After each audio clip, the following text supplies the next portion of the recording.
আল্লাহ বান্দারা যুবকেরা ওগো জওয়ানেরা আম্মা যা খাদিজাতুল কুবরা চিন্তা করলে না না আমার নবীর কাছে পানি না, আমার নবীর কাছে খরমা না, আমি খাদিজা আমি কেমন করে পানি পান করব, আমি খাদিজা আমি কেমন করে খরমা খাবো। আল্লাহ বান্দারা আম্মা যা খাদিজাতুল কুবরা মশকে করে পানি নিলেন, কিছু খরমা নিয়ে আল্লাহ নবী খোঁজে বেরিয়ে পড়লেন। রাত গভীর হয়ে গেল, আম্মা যা খাদিজা তাকে দেখলেন কোনো বেঈমান কোনো বেদিন কি জেগে আছেন, সবাই ঘুমিয়ে পড়েছেন। আম্মা যা খাদিজাতুল কুবরা গভীর রাতে ঘর থেকে পার হয়ে পাহাড়ের কাছে চলে গিয়ে আল্লাহর কাছে হাত উঠে দোয়া করে, আল্লাহ পাক আমি খাদিজা এই পাহাড়ে উঠতে পারবো না, আল্লাহ আমার নবী না খেয়ে থাকবে, আমি খাদিজা আল্লাহ আমি কেমন করে খাবো। ও আল্লাহ বাংলারা আম্মা যা খাদিজাতুল কুবরা আল্লাহর কাছে দোয়া করে পাহাড়ে হাত দিতে দিতে দিতে আম্মা যা খাদিজাতুল কুবরা পাহাড়ের উপরে উঠে গেলেন। আল্লাহ নবীকে খুঁজে পায় না। ইয়া রাসূলুল্লাহ ইয়া হাবিবাল্লাহ, হুজুর আমি খাদিজা এসেছি, আপনি কোথায় বলুন না। আল্লাহ নবী কোনো কথা বলে না। হুজুর আমার সিজদায় পড়ে কাঁদে। আম্মা জান খাদিজাতুল কুবরা চিৎকার দিয়ে কান্না শুরু করলেন। আল্লাহ নবী আম্মা জান খাদিজাতুল কুবরার কাছে চলে আসলেন। ও আমার বিবি খাদিজা, তুমি কেমন করে আসলে? কোনো বেঈমান কোনো বেদিন তোমায় দেখতে পায় না তো? ইয়া রাসূলুল্লাহ না, আমি সবাইকে লোকাতে লোকাতে আমি পাহাড়ের উপরে এসেছি। আম্মা জান খাদিজা বলেছিলেন, ইয়া রাসূলুল্লাহ আপনি কি খাদিজার উপরে রাজি আছেন? আপনি কি খাদিজার উপরে খুশি আছেন? আল্লাহ নবী বলেছিলেন, ও আমার বিবি খাদিজা, আমি নবী একা খুশি না, স্বয়ং আমার আল্লাহ পাক ফেরেশতা জিবরাইল মারফত তোমাকে সালাম জানিয়েছে। আল্লাহ তোমার জন্য সালাম জানিয়েছে। আম্মা জান খাদিজাতুল কুবরা আল্লাহ রাসূলকে এত ভালোবেসেছে, সেই আম্মা জান খাদিজাতুল কুবরা আল্লাহর নবীকে ডাকলেন, হুজুর আপনি আমার ঘরে একটু আসবেন, আমার জীবনে দুটো বিদায়ী কথা বলতে চাই। আল্লাহ রাসূল বসে পড়লেন। আম্মা জান খাদিজাতুল কুবরা বললেন, ইয়া রাসূলুল্লাহ ইয়া হাবিবাল্লাহ, হুজুর আমি খাদিজা যেদিন মারা যাব, আমি খাদিজা যেদিন মরে যাব, হুজুর পৃথিবীর কোনো কাফনের কাপড় দিয়ে আমার কাফনের কাপড়টা করবেন না। হুজুর পৃথিবীর কোনো কাপড় দিয়ে আমার কাফনের কাপড়টা বানাবেন না। আল্লাহ রাসূল বললেন, খাদিজা তাহলে কি দিয়ে তোমার কাফনের কাপড় বানাবো? আম্মা জান খাদিজা বলেছিলেন, ইয়া রাসূলুল্লাহ ইয়া হাবিবাল্লাহ, আমি খাদিজা পাগড়িটা দিয়ে আমি খাদিজা আমার কাপড়ের কাপড়টা বানিয়ে দেবেন। আল্লাহ নবী বললেন, ও আমার বিবি খাদিজা, আমার মাথায় একটা পাগড়ি, এই একটা পাগড়ি দিয়ে তোমার কাপড়ের কাপড় কোলাবে না। আল্লাহ নবীকে বললেন, ইয়া রাসূলুল্লাহ আপনার মাথার একটা পাগড়ি না, হুজুর আপনার পাগড়িগুলো আমি খাদিজা সেলাই করে আমার ঘরের ভিতরে মজুদ রেখে দিয়েছি। আমি খাদিজা পুরাতন পাগড়িগুলো ফেলে দেই, সব সেলাই করে আমার ঘরের ভিতরে মজুদ রেখেছি।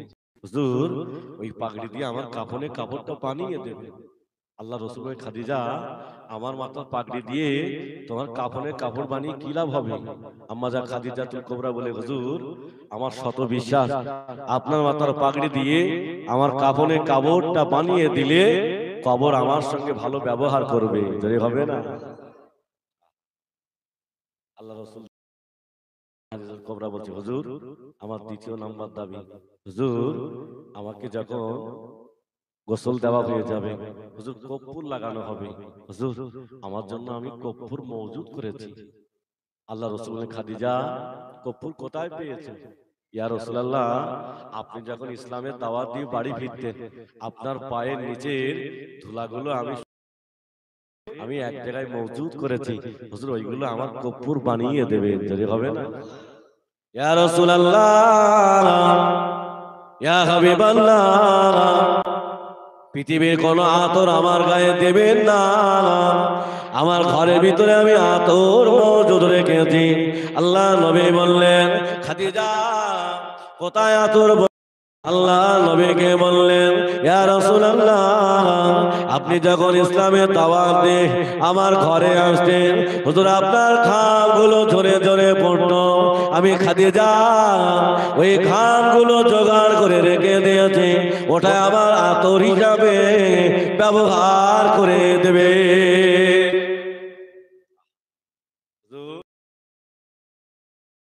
হুজুর বানিয়ে দেবে, হুজুর ওটাই আমার জন্য কর্পূর বানিয়ে দেবেন, আপনার মাথার পাগড়ি দিয়ে আমার কাফনে কাপড়টা বানিয়ে দেবেন।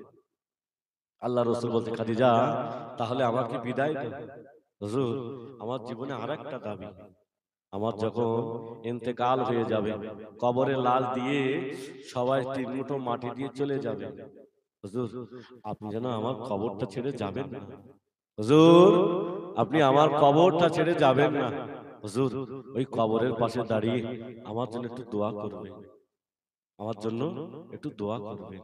আম্মা জান খাদিজাতুল কুবরার কথা শুনি আল্লাহ রাসূল বলে, খাদিজা আমি তোমার কথাগুলো মেনে নিলাম, খাদিজা আমি তোমার দাবিগুলো মেনে নিলাম। আল্লাহর নবী চলে গেলেন, ঠিক 2.5 মাস পরে আম্মা জান খাদিজাতুল কুবরা দুনিয়া থেকে বিদায় নিলেন। আম্মা জান খাদিজাতুল কুবরাকে গোসল দিলেন, কাফনের কাপড় পরানো হলো, কবরে রাখা হলো, সবাই 3 মুঠো মাটি দিয়ে যে যার মতো চলে গেলেন। রাসূলের সাহাবারা দেখছেন আল্লাহর নবী আম্মা জান খাদিজাতুল কুবরার কবরের পাশে দাঁড়িয়ে রইলেন।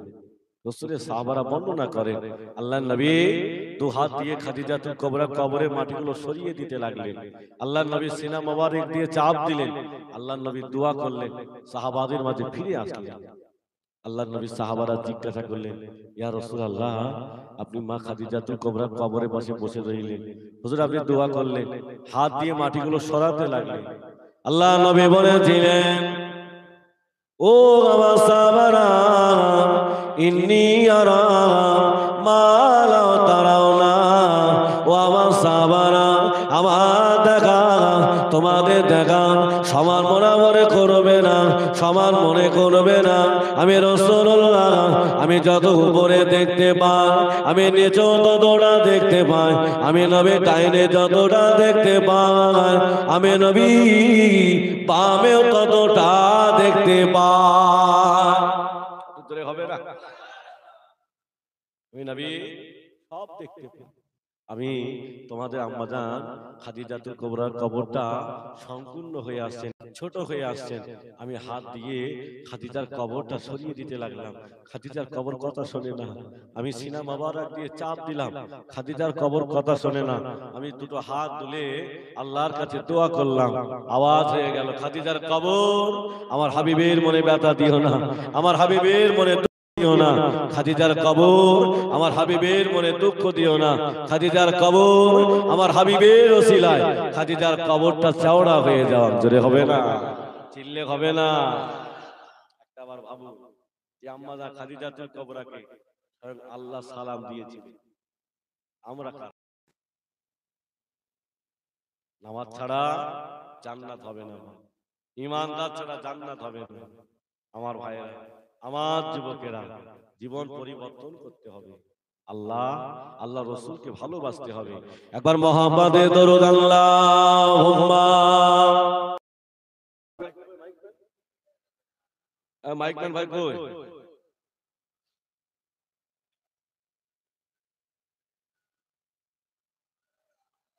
আল্লাহুম্মা সাল্লি আলা,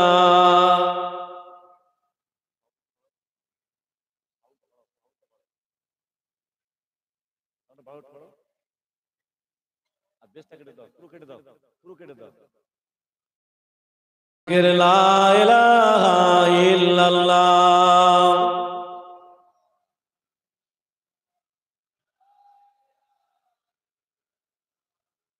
মুহাম্মাদুর রাসূলুল্লাহ আল্লাহুম্মা সাল্লি আলা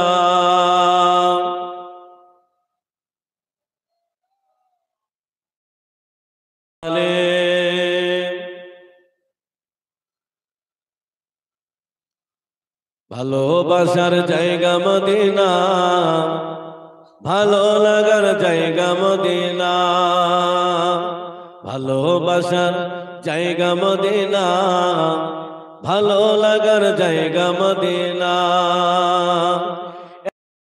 তোর জায়গা কোথাও দেখি না, সাজিয়েছেন দয়াল রব্বানা, ভালোবাসার জায়গা মদিনা। তোরে হবে না, চিল্লে হবে না, ভালোবাসার জায়গা মদিনা, ভালো লাগার জায়গা মদিনা।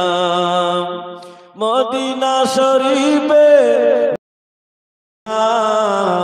মদিনা শরীফে নূরের খাজিনা, আশিকে ছাড়া অন্য বোঝে না, ভালো লাগার জায়গা মদিনা। আল্লাহুম্মা সাল্লি আলা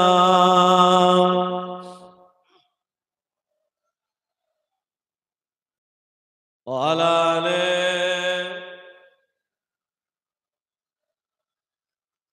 আমার ভাইরা, আমার যুবকেরা, আমার আব্বাজিরা, আল্লাহর নবী রাসূলুল্লাহ চাচা জান দুনিয়া থেকে বিদায় নিলেন। আল্লাহর নবীর বড় বিবি আমাদের আম্মা জান খাদিজাতুল কুবরা তিনিও বিদায় নিলেন। আল্লাহর নবী কোথায় থাকবে? আল্লাহর নবী ছুটে ছুটে হুজুর আম্মা জান ফাতেমার কাছে চলে গেলেন। বেটি, আমাকে বিদায় দাও, আমি একটু তায়েফের ময়দানে যেতে চাই। তায়েফের মানুষেরা আমাকে অনেক ভালোবেসেছিল, তারা আমাকে জায়গা দিয়েছিল। আমি রাসূলুল্লাহ তায়েফের মাটিতে 5 বছর কাটিয়েছি। আম্মা জান ফাতেমাতুজ জোহরা বলছে, আব্বা জান, আমি তো আপনাকে ছেড়ে থাকতে পারি না। আব্বা জান, আপনাকে দেখলে আমার কলিজাটা ঠান্ডা হয়ে যায়। যে হবে না, আল্লাহ রাসূল বলছেন, ফাতেমা, আমার আব্বা নাই, আমার মা নাই, আমার দাদা জান চলে গেছেন, তবে তোমার মুখের দিকে তাকালে আমার মায়ের জন্য কলিজা ঠান্ডা হয়ে যায়। যে হবে না, কি ভালোবাসা তৈরি করেছে। আল্লাহ নবী বললেন, ওগো মা ফাতেমা, আমাকে যদি একটু সময় দিতে মা, আমি একটু তায়েফের ময়দান থেকে ঘুরে আসতাম। আল্লাহ নবী হযরত পালক পুত্র হযরত যায়েদ বিন হারিসকে বললেন, ও বাবা যায়েদ, চলো বাবা আমার সাথে চলো, আমি তায়েফের ময়দানে যেতে চাই। আল্লাহ নবী তায়েফের ময়দানে চলে গেলেন। আল্লাহ রাসূলকে দেখে তায়েফের মানুষরা সবাই দাঁড়িয়ে গেলেন। তায়েফের ময়দানের মানুষেরা রাসূলকে দেখে দাঁড়িয়ে গেলেন, কিন্তু আল্লাহ রাসূল যেই বললেন, তায়েফের মানুষেরা পড়ে নাও লা ইলাহা ইল্লাল্লাহ মুহাম্মাদুর রাসূলুল্লাহ, সেই তায়েফের মানুষেরা হুজুরকে মার শুরু করলেন। তায়েফের মানুষেরা রাসূলকে কত কষ্ট দিয়েছে। আল্লাহর নবী মনে করেছিল তায়েফের মানুষরা আমাকে অনেক ভালোবাসবে, আমাকে মহব্বত করবে। আল্লাহর বান্দারা, যুবকেরা, ও জওয়ানেরা, আল্লাহ নবী দাঁড়িয়ে আছেন। তায়েফের মানুষেরা ছোট ছোট বাচ্চাগুলোকে লেলিয়ে দাঁড়ান, যাও যাও মুহাম্মদকে মারা শুরু করো। আল্লাহ নবীর গায়ে ওরা পাথর দিয়ে মারতে লাগলো, থুতু মোবারক মারে। আল্লাহ নবীর গায়ে দেহ থেকে রক্তগুলো গড়িয়ে যায়, খুনগুলো গড়িয়ে যায়। ও আল্লাহর বান্দারা, আল্লাহ নবীর পায়ে রশিটা দিয়ে টেনে আল্লাহ নবীকে পাথরের উপরে ফেলে দিলেন। আল্লাহ নবীর রক্তগুলো গড়িয়ে যায়। বেঈমানেরা এত মার মারে, আল্লাহ নবী বেহুশ হয়ে গেলেন। হযরত যায়েদ আল্লাহ নবীকে পাজা করে নিয়ে পাথরের গায়ে হেলা দিয়ে বসিয়ে দিয়েছেন। রক্তগুলো গড়িয়ে যায়, খুনগুলো গড়িয়ে যায়। হযরত যায়েদ রাদিয়াল্লাহু আনহু গায়ে জামাটা খুলে আল্লাহ নবীর রক্তগুলো মুছিয়ে দিচ্ছিলেন, আল্লাহ নবীর রক্তগুলো মুছিয়ে দিচ্ছিলেন। ও আল্লাহ বান্দারা, আল্লাহ নবীর রক্তগুলো গড়াতে গড়াতে গড়াতে আল্লাহ নবীর পায়ের নিচে চলে যেতেন। আল্লাহ পাক ফেরেশতা জিবরাইলকে বললেন, ও আমার ফেরেশতা জিবরাইল কোথায় আছো বলো না।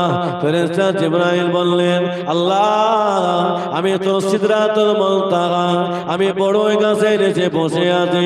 আল্লাহ পাক বললেন, ও ফেরেশতা জিবরাইল চলে যাও, ওরা আমার হাবিবকে এতবার মেরেছে, আমার হাবিবে কি রক্ত ঝরিয়েছে, আমার হাবিবের রক্ত যদি তায়েফের ময়দানে পড়ে যায়, আমি আল্লাহ তায়েফদেরকে ধূলিসাৎ করে দেব, তায়েফের মানুষদের মেরে দেব। ও আল্লাহর বান্দারা, আল্লাহর ফেরেশতা হযরত জিবরাইল আলাইহিস সালাম শত নূরে টানা টেনে হুজুর আবার চলে আসলেন, আল্লাহর নবীর পায়ের নিচে টানাটা বিছিয়ে দিলেন। ফেরেশতা জিবরাইল সালাম বলছে, ফেরেশতা জিবরাইল সালাম আল্লাহ রাসূলের সামনে বসে আছেন। আল্লাহ রাসূল ঠিক জিজ্ঞাসা করতে, জিবরাইল এই দুনিয়াতে আসতে তোমার কি কষ্ট হয় না? ফেরেশতা জিবরাইল সালাম বললেন, ইয়া রাসূলুল্লাহ এই দুনিয়াতে আসতে আমার 4 জায়গায় বেশি কষ্ট হয়েছে। ক জায়গায়? 4 জায়গায়। আল্লাহ রাসূল জিজ্ঞাসা করলেন, কোথায় কোথায়? ফেরেশতা জিবরাইল আলাইহিস সালাম বললেন, ইয়া রাসূলুল্লাহ হে ইয়া হাবিবাল্লাহ, নবী ইউসুফ আলাইহিস সালামকে ওর ভাইরা যখন কুয়ায় ফেলে দিয়েছিল, আল্লাহ নবী ইউসুফ মারা যাবে, আল্লাহ নবী ইউসুফ কুয়ায় পড়ে মারা যাবে। আল্লাহ পাক আমাকে বললেন, ও ফেরেশতা জিবরাইল কোথায় আছো বলো না। আল্লাহ পাক আমি তো সিদরাতুল মুনতাহা বড়ই গাছের নিচে বসে আছি। আল্লাহ পাক বললেন, ও ফেরেশতা জিবরাইল চলে যাও, আমার নবী ইউসুফকে ওরা মেরে দেবে, আমার নবী ইউসুফ মারা যাবে। তোমার শত নূরের ডানা টেনে আমার নবী ইউসুফের কুয়ার ভিতরে চলে গিয়ে তোমার ডানাটা বিছিয়ে দাও, আমার ইউসুফের যেন কোনো ক্ষতি না হয়ে যায়।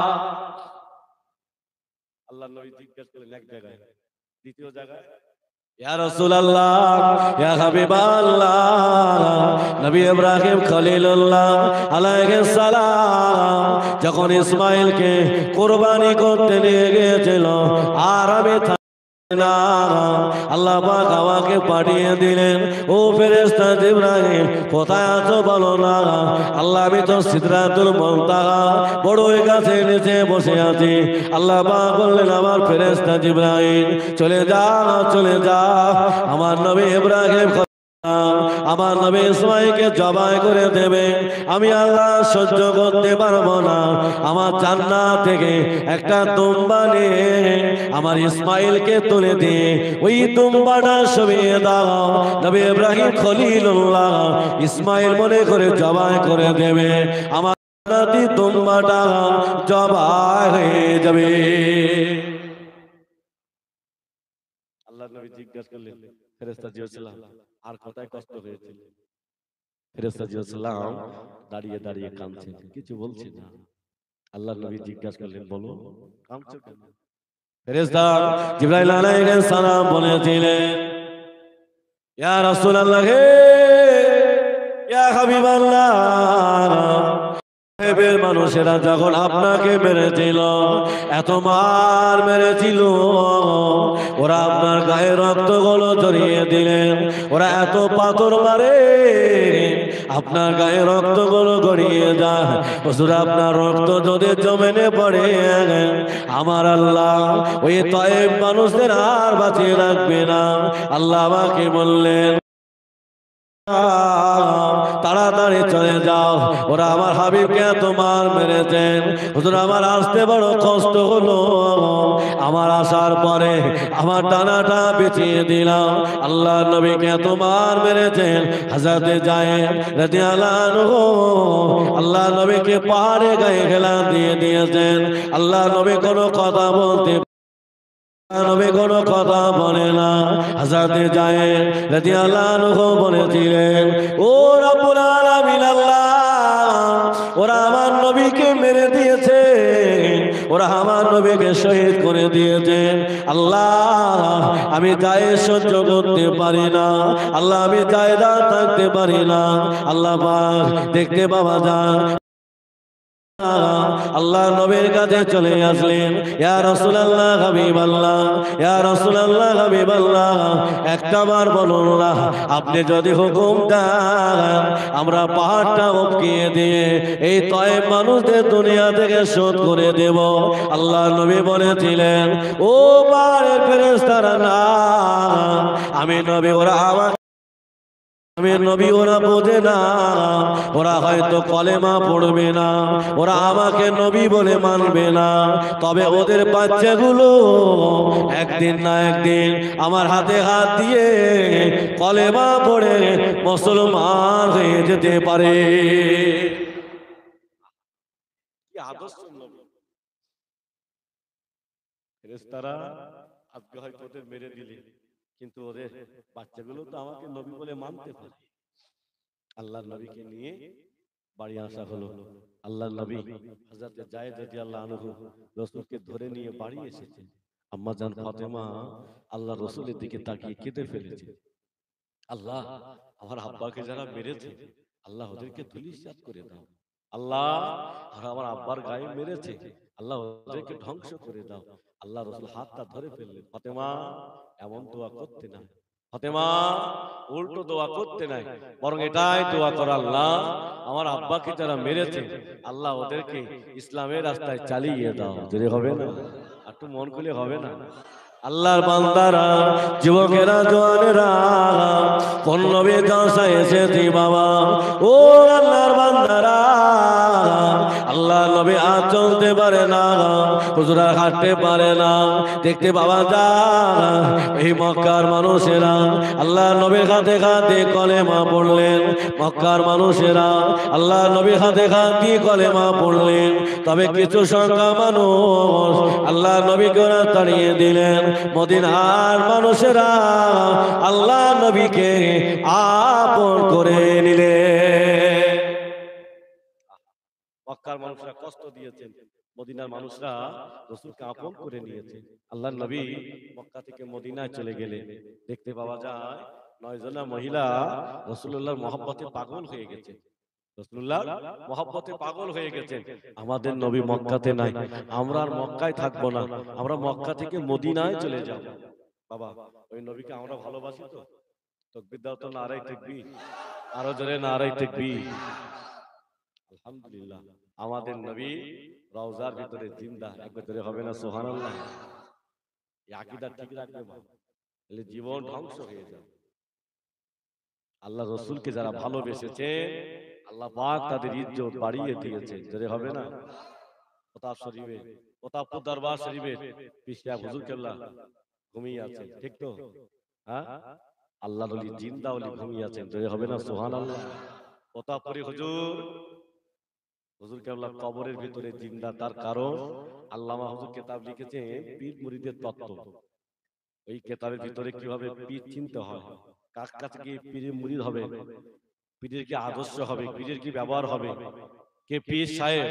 আল্লামা হুজুর 21টা বয়ান লিখেছেন। আমি আল্লাহর কসম করে বলছি, ওই 21টার ভিতরে সব প্রতাপপুর দরবার শরীফের ভিতরে আল্লাহ হুজুরকে ভিতরে ঢুকিয়ে দিয়েছে। জোরে হবে না? চিল্লে হবে না? প্রমাণ করিয়ে নেবে। রাত্রে গিয়ে হুজুরের মাজারের কাছে একটু বসবেন, আতরের সুগন্ধ বার হবে, যদি আপনার নসিব ভালো হয়। কেন? আল্লাহকে যারা ভালোবেসেছে, রাসূলকে যারা মহব্বত করেছে, আল্লাহ তাদের ইজ্জত বাড়িয়ে দিয়েছেন। জোরে হবে না? আল্লাহ বান্দারা, যুবকেরা, ওগো আমার জওয়ানেরা, ভোলামা বলবেন না, ওই 9 জনা মহিলা আর থাকতে পারে না। ছোট ছোট বাচ্চাগুলোকে নিয়ে ওরা রাস্তা দিয়ে বার হলেন। মক্কার মানুষেরা বললেন, তোমরা কোথাও যা বলো না। মক্কার 9 জনা মহিলা বললেন, আমাদের নবী মক্কাতে নাই, আমরা আর মক্কায় থাকবো না, আমরা মদিনায় চলে যাব। মক্কার বেঈমান বেদিনেরা বললেন, না, তোমাদের মক্কা ছেড়ে মদিনায় যাওয়া হবে না, তোমাদের মক্কাতে ফিরে যেতে হবে। ওই 9 জন মহিলা বললেন, না আমাদের নবী মক্কায় না, আর মক্কাতে ফিরে যাব না। ওই সময় দাঁড়িয়ে বললেন, বেঈমানেরা বলেছিলেন, ও মক্কার মেয়েরা, তোমরা যদি মক্কা থেকে মদিনায় চলে যাও, আমরা তোমাদের মেরে দেব, তোমাদের বাচ্চাগুলোকে মেরে দেব। তোমরা যদি ফিরে যাও, বাচ্চাগুলো জীবিত পাবে, আর যদি মক্কা ছেড়ে মদিনায় চলে যাও, বাচ্চাগুলো সব জবাই করে দেবে। মক্কা 9 জন মহিলা কোল থেকে বাচ্চাগুলোকে ছিনিয়ে নিয়ে উফতাও তো বালুর উপরে শোভিয়ে দিলেন। বাচ্চাগুলোর গলা ছুরি ধরলেন, ও মক্কার মেয়েরা, তোমরা ফিরে মক্কাতে যাবে না মুহাম্মাদের মহব্বতে মদিনা চলে যাবে? একটা বার বলো না। 9 জন মহিলা দাঁড়িয়ে বলে দিলেন, ও মক্কার বেঈমানেরা, ও মক্কার বেদিনেরা, আমরা আমাদের বাচ্চাগুলোর মহব্বত ভুলে যেতে পারে, তবে আমরা আল্লাহ নবীর মহব্বত ভুলে যেতে পারবো না। কি আদর্শ! আল্লাহর নবীকে আমরা ছাড়তে পারবো না। আমাদের নবী মক্কায় নাই, আমরা মক্কায় থাকবো না, আমরাও মদিনায় চলে যাব। দেখতে পাওয়া যায় ওই 9 জন মহিলা বাচ্চাগুলোকে জবাই করে দিল। মক্কার বেঈমানেরা একটু দূরে গিয়ে তামাশা দেখে, এরা মরা বাচ্চার মহব্বতে, এরা মক্কায় থাকে না মুহাম্মাদের মহব্বতে মদিনায় চলে যায়। মা জননী মরা বাচ্চাগুলোকে কোলের ভিতরে নিয়ে আল্লাহর কাছে দোয়া করেন, ও রব্বুল আলামিন, আল্লাহ পাক, আপনার নবীকে ভালোবাসার কারণে, আপনার নবীকে মহব্বত করার কারণে এরা আমাদের বাচ্চাগুলো জবাই করে দিয়েছেন। আল্লাহ, এই মরা বাচ্চা মক্কা রেখে মুহাম্মাদের মহব্বতে মদিনায় চলে যাচ্ছি। আল্লাহ, কাল কিয়ামতের ময়দানে এই বাচ্চাগুলোর সাথে আমাদের একবার পরিচয় করিয়ে দেবেন। ওরা মরা বাচ্চাগুলো ওরা মক্কাতে রেখে ওরা মদিনায় চলে গেল। আল্লাহ নবী সাহাবাদের নিয়ে বসেছিলেন। আল্লাহ নবী দেখলেন, না না, কয়েকজন মহিলা, ওদের গায়ে রক্ত, ওদের গায়ে খুন। আল্লাহ নবী সাহাবাদের বলেছিলেন, ও আমার সাহাবারা, সরে যা, পিছিয়ে যাও, ওই 9 জন মহিলা আমার কাছে আসতে দাও। আল্লাহ নবী সাহাবারা শুনে গেলেন। ওই 9 জন মহিলা আল্লাহ নবীর কাছে চলে গেলেন। আল্লাহ নবী জিজ্ঞাসা করলেন, ও মক্কার মেয়েরা, তোমাদের গায়ে কেন রক্ত, তোমাদের গায়ে কেন খুন বলো না? ইয়া রাসূলুল্লাহ, ইয়া হাবিবাল্লাহ, আজকে 6টা দিন হয়ে গেল, আজকে 1 সপ্তাহ হয়ে গেল আপনি মক্কা থেকে মদিনায় চলে এসেছেন। ইয়া রাসূলুল্লাহ, আপনার নূরানি চেহারাটা দেখা হয় না, হুজুর আমরা থাকতে পারি না, আমরা আপনার মহব্বতে আমরা মক্কা ছেড়ে মদিনায় আসছিলাম। ইয়া রাসূলুল্লাহ, ওরা আমাদের বাচ্চাগুলো ওরা মক্কায় জবাই করে দিয়েছে, মরা বাচ্চাগুলো মক্কায় রেখে চলে এসেছি। ইয়া রাসূলুল্লাহ, মরা বাচ্চার মহব্বত আপনার নূরানি চেহারাটা দেখার পরে আমাদের কলিজাগুলো ঠান্ডা হয়ে গেছে। কার দেখার পরে? রাসূলুল্লাহ দেখার পরে মরা বাচ্চাদের মহব্বত সব ভুলে গেছে। বাবা, সেই নবীকে মহব্বত করতে হবে, সেই নবীকে ভালোবাসতে হবে, সেই রাসূলুল্লাহর সুন্নাত অনুযায়ী চলতে হবে। আল্লাহর নবী যে রাস্তা দেখিয়েছেন ওই রাস্তায় আমাদের চলতে হবে বাবা। তবে নামাজ ছাড়লে জান্নাত পাওয়া যাবে না, নামাজ ছাড়লে জান্নাত মিলবে না বাবা। কেন? রাসূলুল্লাহ নামাজের জন্য মার খেয়েছে, দেখে রক্ত দিয়েছেন, নামাজ ছাড়েনি। জোরে হবে না সুবহানাল্লাহ? আজকে যারা আমরা নবী দিবসের জলসায় এসেছি বাবা, জীবন পরিবর্তন করতে হবে বাবা। আমরা সবাই মারা যাব, সবাই কবরে চলে যাব। 3টি কাপড়ের কাপড় নিয়ে কবরের ভিতরে যেতে হবে। এই কবরের ভিতরে কি আমি কি জবাব দেব? আমাকে তোমার রব কে, তোমার নবী কে, তোমার ধর্ম কে, কবরে উপরে থেকে সব মুখস্থ করে কবরে যাওয়ার পরে ফেরেশতাদের সামনে সব বন্ধ হয়ে যাবে, জবান দিয়ে বার হবে না। সারা জীবন রসুলকে মানবো না, রসুলের সুন্নত মানবো না, আর আমার জবান দিয়ে বার হবে আমার নবী মুহাম্মদ, কখনো হতে পারে না। আমি সারা জীবন ইসলামের রাস্তায় চলবো না, নামাজ পড়বো না, আর আমার জবান দিয়ে বার হবে আমার রব আল্লাহ, কখনো বার হতে পারে না। আমার আব্বাজিরা, আমার যুবকেরা, তবে মরার আগে জীবনটা পরিবর্তন করো। মরার আগে কবরের সঞ্চয় আমাদের করতে হবে বাপ। তবে নামাজ পড়ো কিন্তু জান্নাত হবে না, নামাজ পড়ো জান্নাত মিলবে না। সাহাবারা জিজ্ঞাসা করে, হুজুর কেন? আল্লাহ রাসূল বলে, সাহাবারা যারা নামাজ পড়েছেন ওরাই আবার সুদ খায়, যারা নামাজ পড়েছেন ওরাই গান বাজনা শোনে, যারা নামাজ পড়েছেন এরা লোকের হক ফাঁকি দেয়। তবে নামাজ এমন একটা জিনিস, নামাজের মতো নামাজ পড়লে দেখবেন আপনার জীবনে খারাপগুলো আস্তে আস্তে সব সরে যাবে। যদি হবে না, চিল্লে হবে না। আল্লাহর বান্দারা, যুবকেরা, জওয়ানেরা, গোলামায় বলবে না। আল্লাহ নবী সাহাবাদের নিয়ে বসে আছেন। আল্লাহ সাহাবারা, মানুষ যখন মারা যায় মানুষের বিচারটা দুনিয়া থেকে হয়ে যায়। মানুষ মারা গেলে তার বিচারটা দুনিয়া থেকে হয়ে যায়। সাহাবারা জিজ্ঞাসা করলে, হুজুর মানুষটা কবরে রাখা হলো না, বিচার হয়ে গেল কেন? আল্লাহ রাসূল বলে, সাহাবারা ওই মানুষটা মারা যাওয়ার পরে অমুক ব্যক্তি মারা গেছে, কাল জোহর বা জানাজা। আল্লাহ রাসূল বলে, সাহাবারা ওই মানুষটা বিদায় নেওয়ার পরে ওই মানুষের দেশের মানুষ, আত্মীয় স্বজন ওর সংবাদটা শুনে কাঁদে, আল্লাহর কাছে দোয়া করে, আল্লাহ মানুষটা অনেক ভালো ছিল। বলি না আমরা, মানুষটা অনেক ভালো ছিল। আল্লাহর ফেরেশতারা এই সংবাদগুলো নিয়ে আল্লাহর কাছে চলে যায়। আল্লাহ জিজ্ঞাসা করে, ফেরেশতারা মানুষ কি বলছে? ফেরেশতারা তখন বলে, আল্লাহ আপনার বান্দার উপরে মানুষ অনেকে খুশি, আল্লাহ ওরা তার জন্য দোয়া করছেন, তার জন্য আল্লাহ আপনার কাছে দোয়া করছেন, কান্নাকাটি করছেন। আল্লাহ পাক বলেন, ফেরেশতারা আমার বান্দার জন্য, বান্দা যখন দোয়া করছেন, বান্দাকে ভালো বলছেন, আর আমি আল্লাহ তাকে ভালো বলে তাকে জান্নাতি করে দিলাম। যদি হবে না, জান্নাতি হওয়ার পরও জান্নাতে যাওয়া যাবে না। জান্নাতি ঘোষণা হয়ে গেছে, তারপরও জান্নাত মিলবে না। সাহাবারা জিজ্ঞাসা করলেন, হুজুর জান্নাতি ঘোষণা হয়ে গেছে, তাও জান্নাত মিলবে না কেন? আল্লাহ রাসূল বললেন, সাহাবারা ওই মানুষটা জান্নাতি ঘোষণা হয়ে যাবে, কিন্তু জান্নাতে যাওয়ার আগে কিছু মানুষ সামনে দাঁড়িয়ে যাবে, কিছু মানুষ দাঁড়িয়ে যাবে, জিজ্ঞাসা করবে তোমরা কারা? তা বলবে আমরা নিজের বোন। তোমরা কারা? আমরা নিজের ভাই। তোমরা কারা? আমরা ইয়েতিম। তোমরা কারা? আমাদের হক ফাঁকি দিয়েছিলে, আজকে আমাদের বিচারগুলো করে দেন।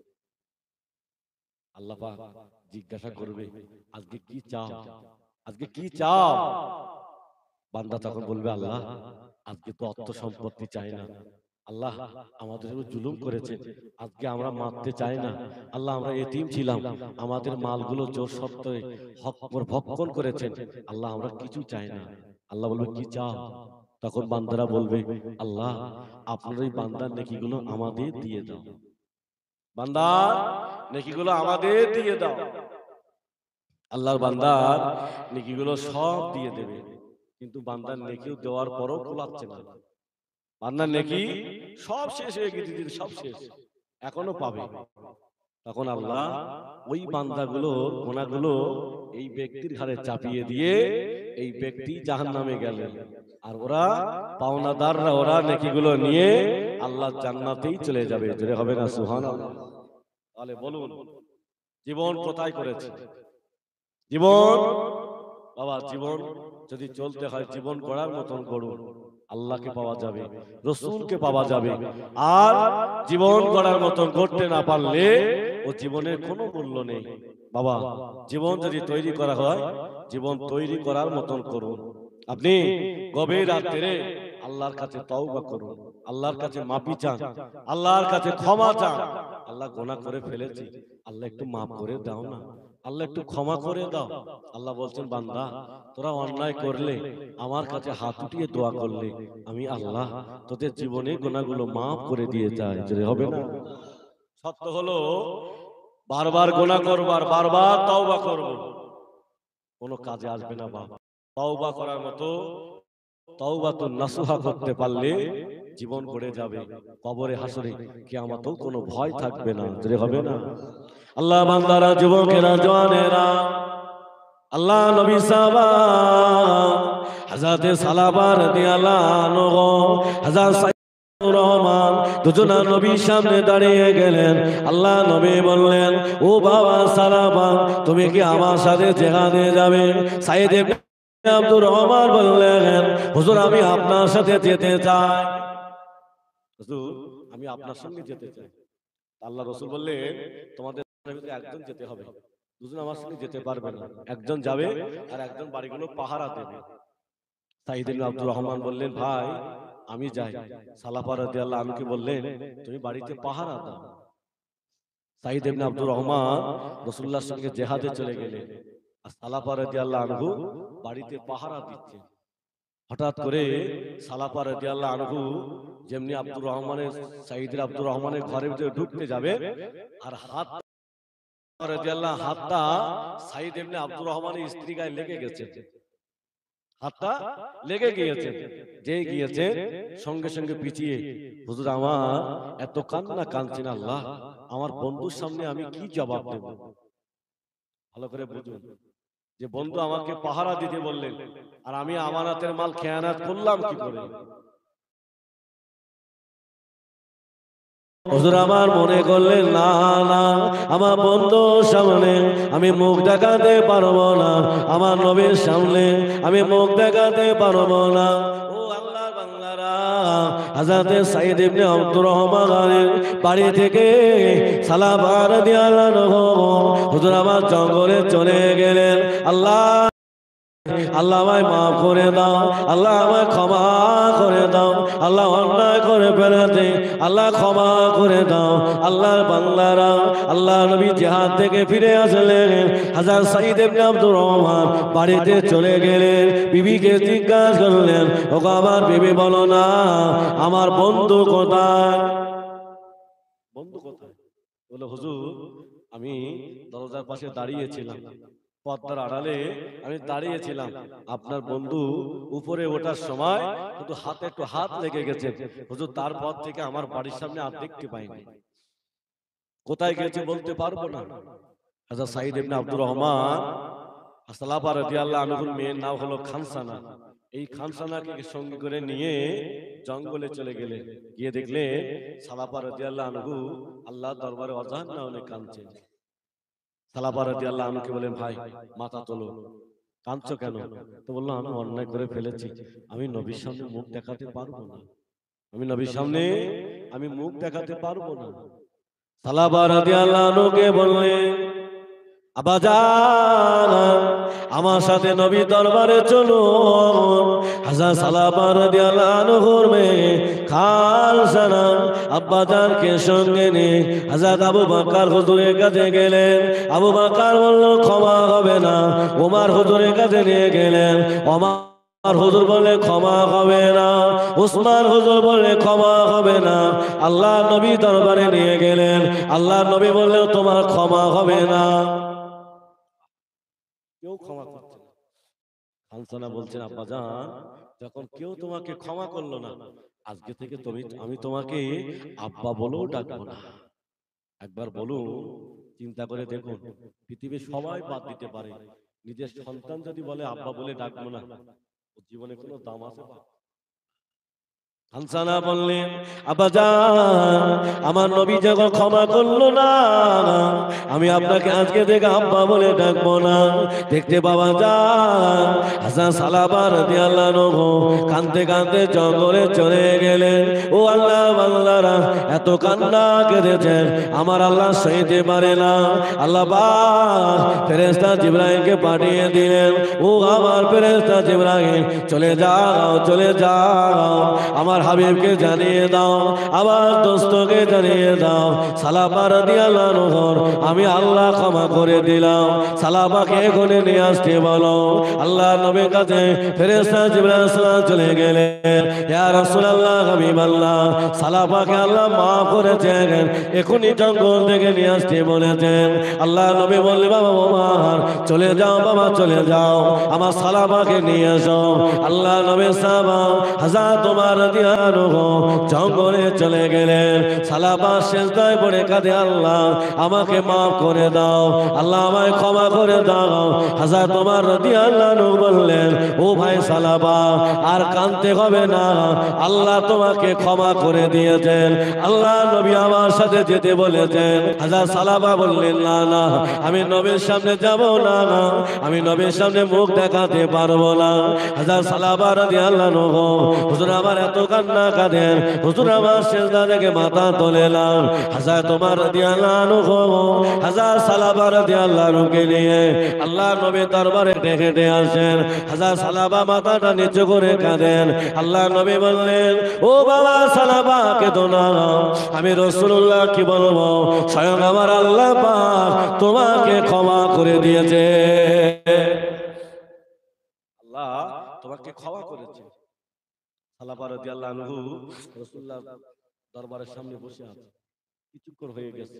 আল্লাহ রাসূল বললেন, সালাবা আমার কাছে এসো। সালাবা রাদিয়াল্লাহু আনহু রাসূলুল্লাহর কাছে আসলেন। আল্লাহ রাসূল বললেন, সালাবা আমার কোলে একটু মাথাটা দিয়ে ঘুমিয়ে পড়ো, কোলে মাথাটা রেখে একটু ঘুমিয়ে পড়ো।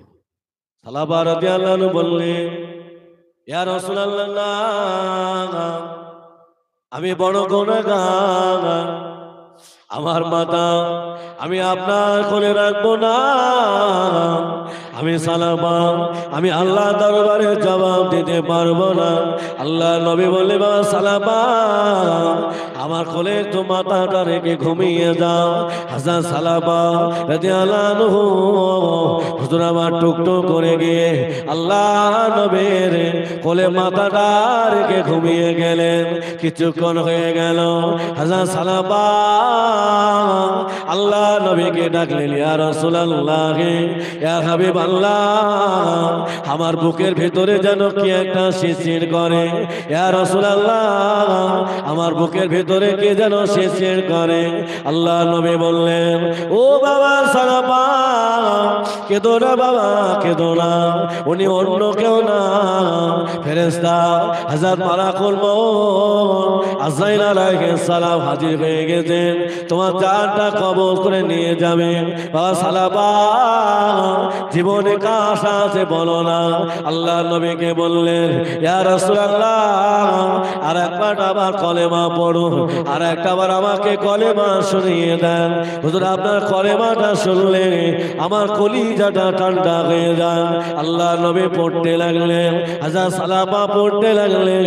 কিছুক্ষণ হয়ে গেল, হযরত সালাবা রাদিয়াল্লাহু আনহু চিৎকার করে কেঁদে ফেললেন, ইয়া রাসূলুল্লাহ, আমি সালাবা যদি মারা যায়, আমি সালাবা যদি ইন্তেকাল হয়ে যায়, আপনার সঙ্গে আমার আর দেখা হবে না, আপনার সঙ্গে আমার আর সাক্ষাৎ হবে না।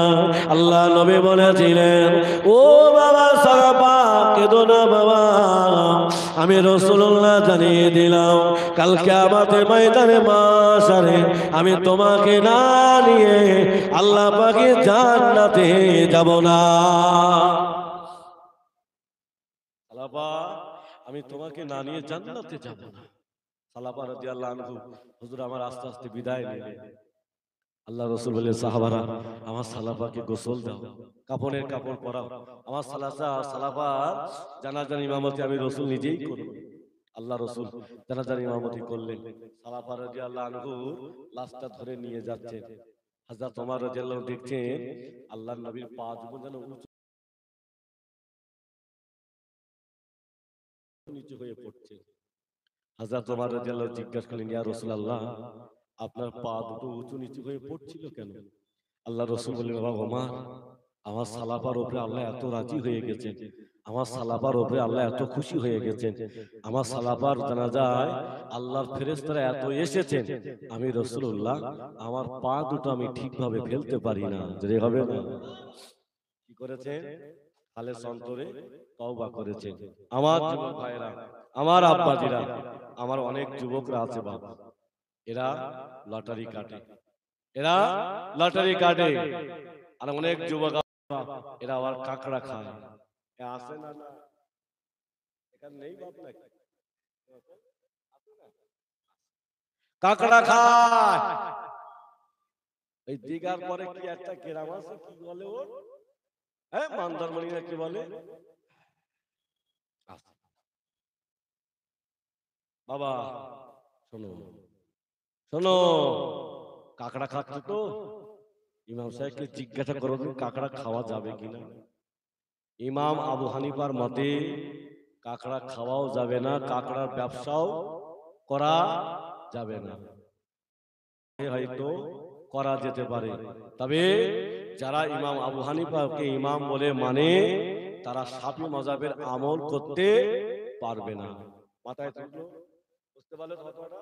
হ্যাঁ, কাঁকড়া যারা খেয়ে ফেলেছো বা হাত দুটো ধরে বলছে আমার যুবক ভাইয়েরা ফিরে এসো, কাঁকড়া খেও না, জীবন নষ্ট হয়ে যাবে। একটা বার চিন্তা করে দেখো, তোমার সেই ভাই, তোমার দাদা, তোমার দাদি সবাই তোমাকে যত্ন করেছিল, আজকে তারা একা করে সবাই কবরে চলে যাচ্ছে, তোমাকে একদিন যেতে হবে। ওই কাফনের কাপড় পরে তোমাকে কবরে রেখে আসবে, সেই দিন কি জবাব দেবে? একটা বার চিন্তা করে দুনিয়াতে চলো বাবা। যারা অন্যায় করে ফেলেছো আল্লাহর কাছে তওবা করো, আল্লাহ হয়তো তোমাদের তওবা কবুল করে আল্লাহ হয়তো মাফ করে দিতে পারে। আল্লাহ চাইলে বান্দা তওবা কবুল করতে পারে। তবে অন্যায় হয়ে গেছে একবার, আল্লাহর কাছে তওবা করো, দ্বিতীয়বার যেন ওই অন্যায়টা না হয়ে যায়। আমার ভাইয়েরা, আমার আব্বাজিরা, যুবকেরা, জওয়ানেরা, আল্লাহ আল্লাহ রসুলকে ভালোবাসতে হবে, জীবন পরিবর্তন করতে হবে। মালিককে খুশি করলে আল্লাহ পাক বান্দার উপরে বড় খুশি হয়ে যায়। জোরে বলুন সুবহানাল্লাহ। আপনি যত আল্লাহর শুকরিয়া আদায় করবেন আল্লাহ আপনার রুজিতে বরকত বাড়িয়ে দেবে। জোরে হবে না সুবহানাল্লাহ? একটু মন খুলে হবে না সুবহানাল্লাহ? আপনি আজকে মাগরিবের পরে এশার নামাজ পড়েছেন, নামাজ পড়ে খাওয়া দাওয়া করেছেন, ওই খাওয়ার নিচে ছোট একটা দস্তখানা বিছিয়ে নেন, যদি না থাকে ছোট একটা কাপড় বিছিয়ে নেন, বিছিয়ে নিয়ে আপনি দুমুঠো খান, খাওয়ার পরে একটু আলহামদুলিল্লাহ বলুন, খাওয়ার শেষে আলহামদুলিল্লাহ আল্লাহ শুকরিয়া আদায় করুন। আমি ইসমাইল আমিনি বলে গেলাম, আল্লাহ আপনার সংসারে বরকত দেবে। কেন? বান্দা যত আল্লাহ শুকরিয়া আদায় করে আল্লাহ বান্দার উপরে খুশি হয়ে আল্লাহ তত বরকত নাজিল করতে থাকে। জোরে বলুন সুবহানাল্লাহ। আর ভাইয়েরা, যুবকেরা, যাদের দাড়ি আছে বাবা, দাড়িগুলো কেটে ফেলো না বাবা, দাড়ি কেটো না। কিয়ামতের দিন সব সুন্নত হয়তো শেষ হয়ে যাবে, দুনিয়াতে রেখে যেতে হবে, কিন্তু একটা সুন্নাত আমার আপনার সঙ্গে কবরে যাবে, সেটা হলো এই মুখের দাড়ি। আল্লাহ রসুল বললেন, যারা নবী দেওয়া দিচ্ছ বাবা, যারা দাড়ি কাটো বাবা শোনো, যারা নবী দেওয়া দিচ্ছ শোনো বাপ, আল্লাহ রসুল বলেছেন যারা দাড়িতে খুদ চালালো তারা যেন আমি রসুল আমার গলাতে খুদ চালালো। আমার ভাইরা, আমার যুবকেরা, আজকে যারা এই মিলাদ মাহফিল দিচ্ছি বাবা, আমরা যারা যুবকরা শুনতে এসেছি, আমার ভাইরা হাত না ধরে পায়ে ধরে বলে যায় বাবা দাড়িটা কেটো না, দাড়িতে খুদ দিও না।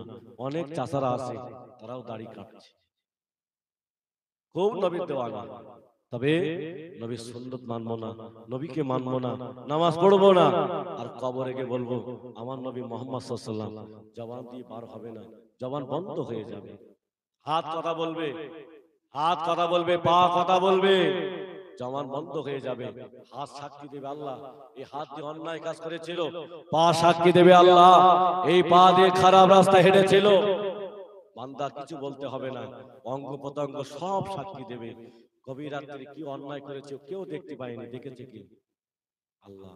এটাই ভাববে যে আমি দিঘায় যাচ্ছি, আমি মন্দারমণি যাচ্ছি, আমি কাকড়া খালাম কি কুচি খালাম, আমার মাও জানলো না, বাপও জানলো না, কিন্তু মালিক দেখেছে। বলো আল্লাহ ছাড় দেয়, ছেড়ে দেয় না। সামনের দিন বড় অন্ধকার দিন আসছে বাপ, যদি তওবা করে আমরা ফিরে আসতে না পারি আমাদের অনেক বড় পরীক্ষায় দাঁড়াতে হবে। সেটা হলো আমার নবী যখন দোয়া করছেন, আল্লাহ আমি তো চলে যাব, তবে আমার উম্মতকে আল্লাহ আপনি গজব দিয়ে মারবেন না, আল্লাহ পাক বলেছেন, হাবিবে পিয়ারা, আমি তোমার উম্মতদের গজব দিয়ে মারবো না, তবে শোনো, যখন সীমাহীন রঙের পাপে যুক্ত হয়ে যাবে, আমি আল্লাহ জালেম বাদশা দিয়ে সাইজ করব। মোদী সরকার শুরু করে দিয়েছেন অলরেডি। বাবা, এটা আমার আপনার ইমানের ফল দেখতে চাচ্ছেন। ইমান যদি মজবুত হয়, কেউ কিছু করতে পারবে না। কেন আল্লাহ বললেন, ওয়াকান হাক্কান আলাইনা নাসরুল মুমিনিন, মুমিনের সাহায্য করা আমি আল্লাহ আমার জন্য জরুরি হক। একবার জোরে হবে না সুবহানাল্লাহ? একবার মুহাব্বতে দরুদ আল্লাহুম্মা।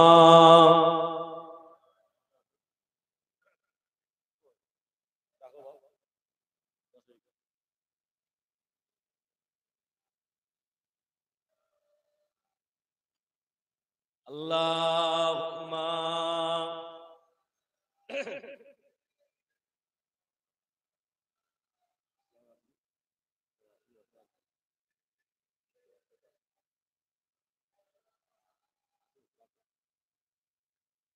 আমার ভাইয়েরা, আমার যুবকেরা, জওয়ানেরা, আমি বাবা বিদায় নেব, আমার জন্য দোয়া করবেন।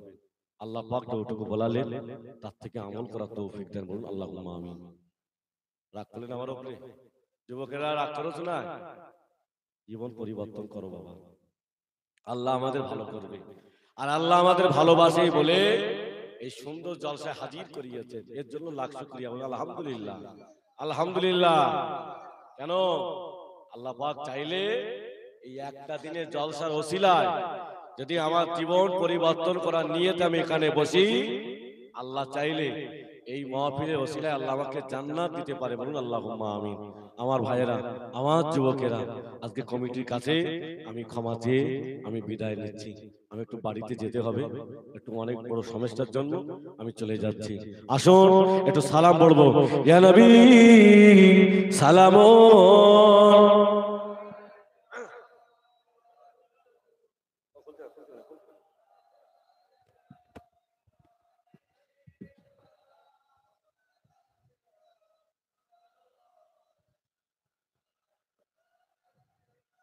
উড়িল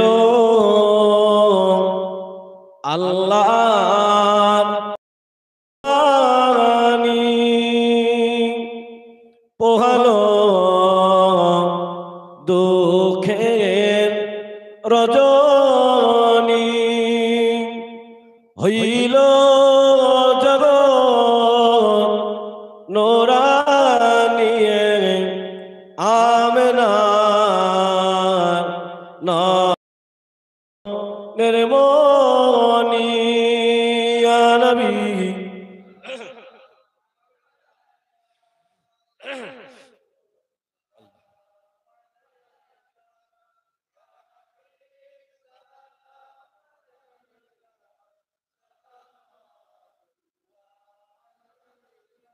ইয়া রাসূলুল্লাহ, আমাদের মনে বেদনা বুঝাইলে কেউ বোঝে না, ও নবী গো শোনাইলে কেউ শোনে না, শোনেন গো শাহে মদিনা, ইয়া নবী সালাম।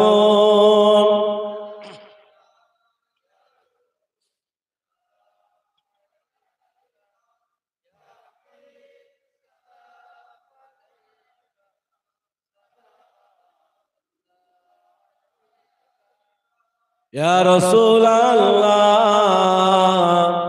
আজানে শুনি আপনার নাম, ও নবী গো কোরআনে দেখি আপনার নাম, ও নবীজি আমাদের আপনার সালাম, আপনি যে নূরে মুজাসসা, ইয়া নবী সালাম।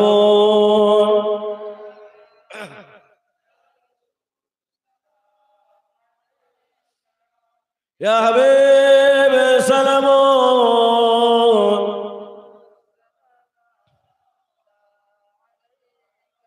সকলে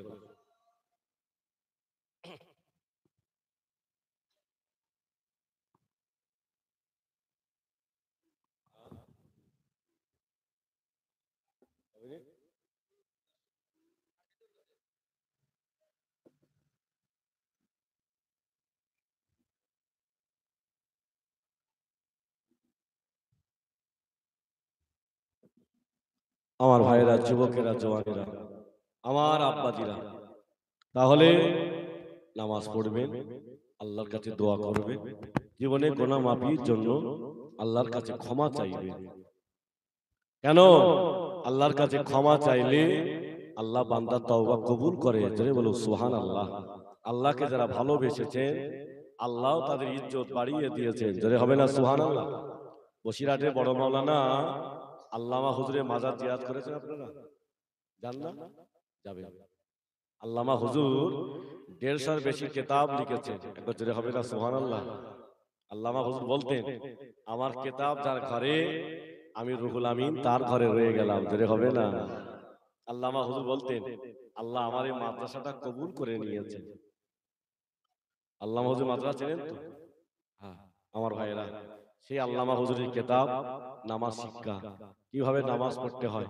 আপনারা আজকে নামাজ কাজা হয়ে গেছে, আপনি নামাজটা কখন পড়ে দেবেন, কিভাবে ওযু করতে হয়, আল্লামা হুজুর বাংলায় সব কোটেশন লিখেছেন।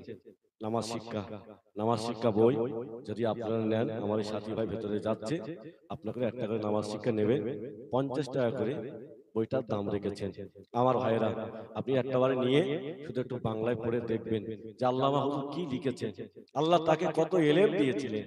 বসিরহাটের বড় মাওলানা আল্লামা হুজুর 2 হাত দিয়ে কিতাব লিখতেন। একবার জোরে হবে না সুবহানাল্লাহ? আল্লামা হুজুর বড় বড় কিতাবের হাওলা দিতেন।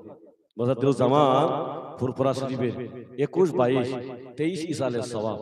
দাদা পীর কেবলা বললেন, বাবা সকলের দোকানগুলো গঠিয়ে নাও। দোকানগুলো গঠিয়ে দিলেন। আল্লামা হুজুরের কিতাবের দোকানের সামনে দাঁড়িয়ে গেলেন। দাদা পীর কেবলা আল্লামা হুজুরের কিতাবের দোকানটা তুললেন না, কিতাবের দোকানটা তুললেন না। আল্লামা হুজুরের কিতাবের দোকানটা না তুলে দাদা পীর কেবলা চলে গেলেন। সকলে জিজ্ঞেস করলেন, হুজুর আপনি আমাদের সকলের দোকান তুলে দিলেন, রুহুল আমিনের দোকান তুললেন না কেন? দাদা হুজুর বললেন, বাবা এই দোকান আমি তুলতে পারবো না। কেন? আল্লাহর ফেরেশতারা এই দোকানটা ঘিরে দাঁড়িয়ে আছে। যদি হবে না, একটু মন খুলে হবে না? বসিরহাটের হুজুর আল্লাহর নবীকে কত ভালোবেসেছে। বসিরহাটের বড় মাওলানা দাদা হুজুর যাকে বড় মাওলানা বলে ডাকতেন। একবার জোরে হবে না সুবহানাল্লাহ?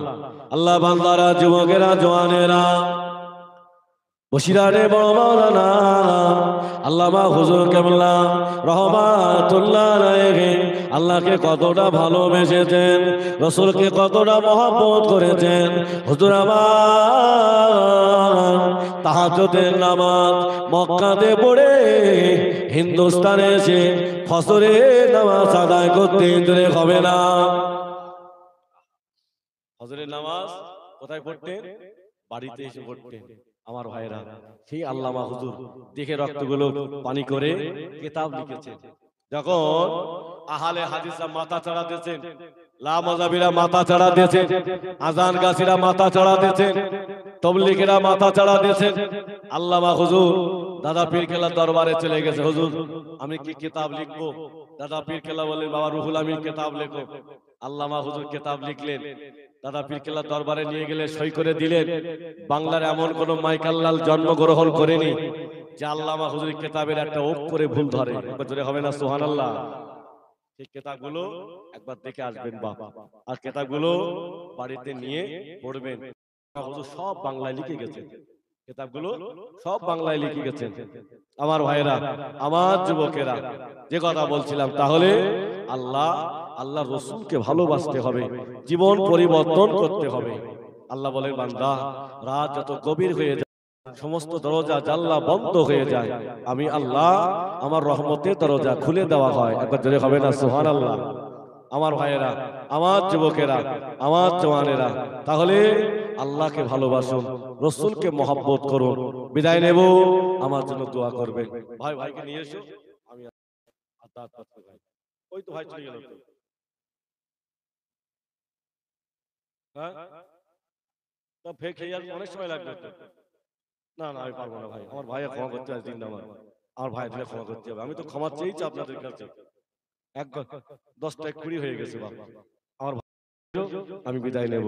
আমার ভাইয়েরা, আমার যুবকেরা, আমার জওয়ানেরা আমার জন্য দোয়া করবেন, দোয়া করবেন তো বাবা, দোয়া করবেন তো। জি। আর বসিরহাটের দরবারে যাবেন, আমার সঙ্গে দেখা হবে। বাংলায় 13, 14, 15 ফাল্গুন দরবার ইসালের সওয়াব হয়। আপনাদের দাওয়াত রইল, আপনাদের দাওয়াত দিলাম, সকলে যাবেন, আমার জন্য দোয়া করবেন। বিদায় নিলাম আমার ভাইয়েরা, আমার যুবকেরা যারা রাস্তাঘাটে আছেন, ভাই এসেছেন, আখিরি দোয়া করবেন, সকলে চলে আসুন। মোহাম্মদে দরুদ আল্লাহুম্মা সাল্লি আলা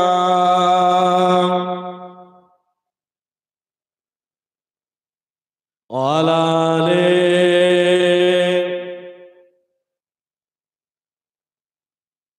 জন্ম আমার নবীর যুগে হলে কেমন হতো, জন্ম আমার নবীর যুগে হলে কেমন হতো, দুনয়নের রাসূল পাক দেখিলে কেমন হতো,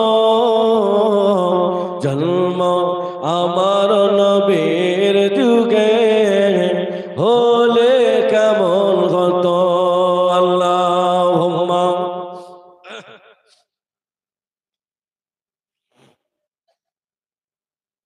ওয়ালা আলি।